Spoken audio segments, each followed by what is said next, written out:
Republicans, the party of Lincoln and the Union, had dominated American politics since the Civil War. The 1884 election restored the two-party system to national government by sending a Democrat to the White House for the first time in 28 years. Grover Cleveland, a minister's son from New Jersey, became a political reformer.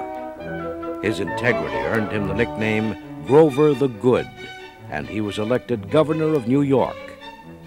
In 1884, James G. Blaine, the plumed knight of the Republican Party, was nominated for president, even though he had been implicated in a financial scandal.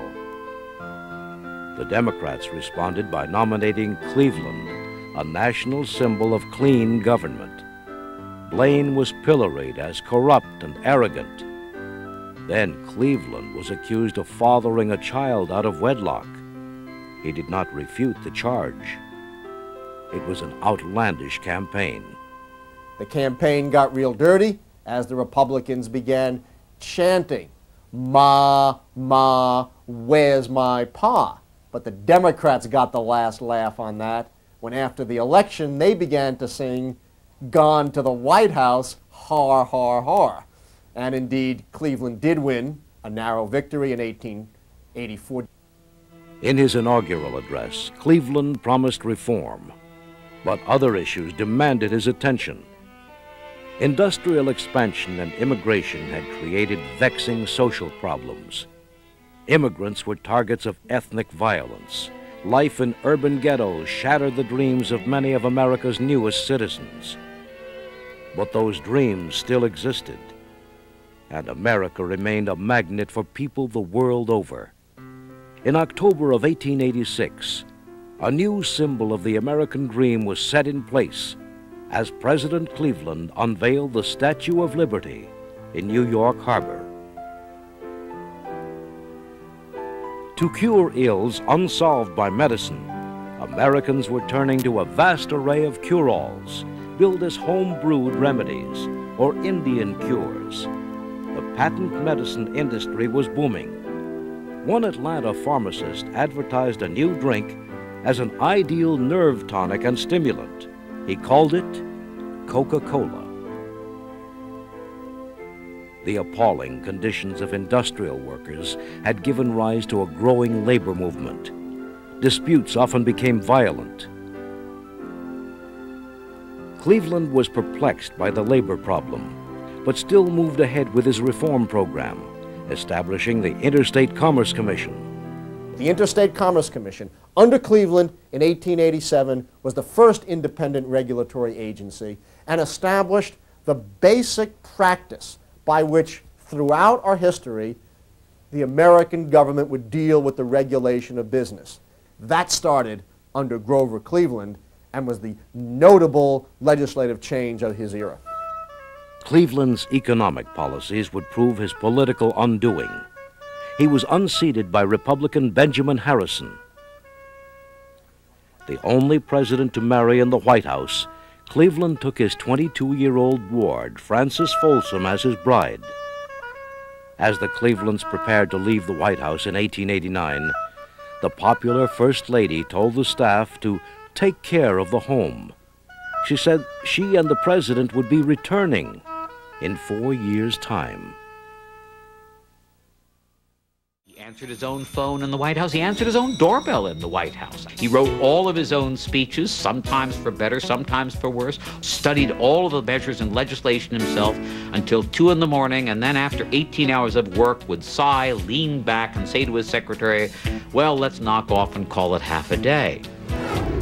When he was elected, the 47-year-old Cleveland was a bachelor who appeared to have no romantic prospects in sight. In truth, he was secretly courting a 20-year-old college girl named Frances Folsom.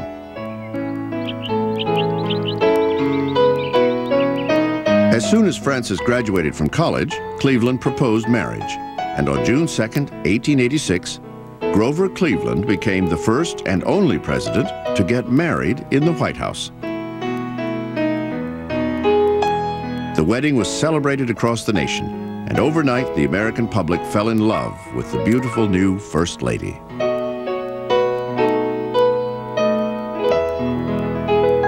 While Francis monopolized the public's fascination, Cleveland returned to his role as the chief watchdog in government, vetoing bills that he saw as unwarranted drains on the American Treasury.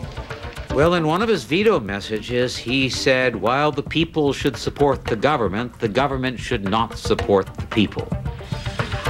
But his outlook was gradually growing out of favor. Many Americans were now looking to the government for assistance.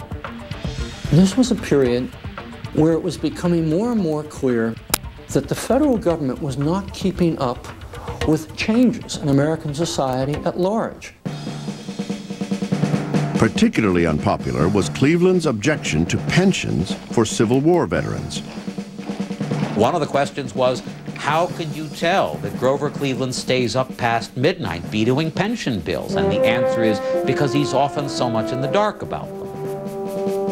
It was a policy that would cost Cleveland the veterans' vote when he ran for re-election in 1888. And it didn't help that Cleveland himself had not served in the war. The Republican political machine, funded by big business, had found an attractive challenger in lawyer Benjamin Harrison.